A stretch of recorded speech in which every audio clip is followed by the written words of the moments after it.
एक गौरवशाली परंपरा है जो दर्शन ग्रंथों में, वेदों में, उपनिषदों में दिखती है।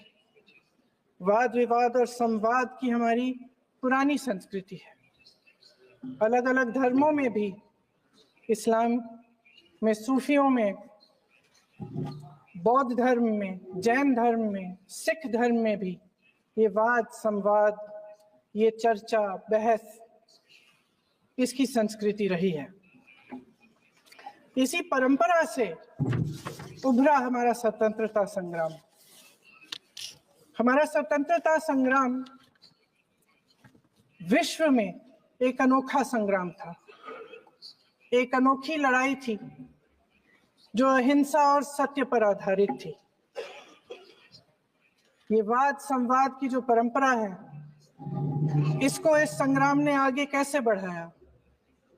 क्योंकि ये जो संग्राम था, ये जो लड़ाई थी हमारी आजादी के लिए, एक बेहद लोकतांत्रिक लड़ाई थी।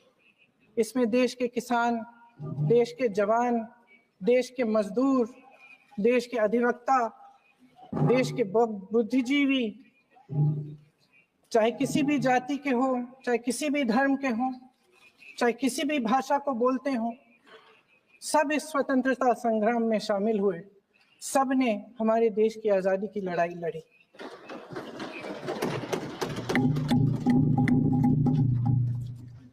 और उसी आजादी की लड़ाई से एक आवाज उभरी जो हमारी देश की आवाज थी। वो आवाज ही आज हमारा संविधान है। साहस की आवाज थी, हमारी आजादी की आवाज थी, और उसी की गूंज ने हमारे संविधान को लिखा और बनाया। ये सिर्फ एक दस्तावेज नहीं है। बाबा साहेब अंबेडकर, मौलाना आजाद जी, राजगोपालाचारी जी और जवाहरलाल नेहरू जी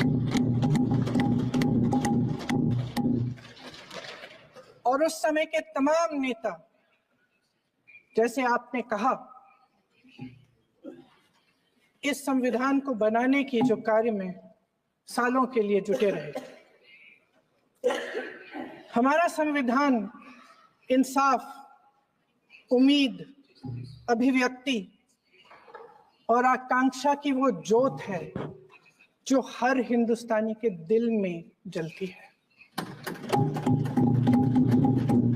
अध्यक्ष महोदय, इस ज्योत ने हर एक भारतीय को ये पहचानने की शक्ति दी कि उसे न्याय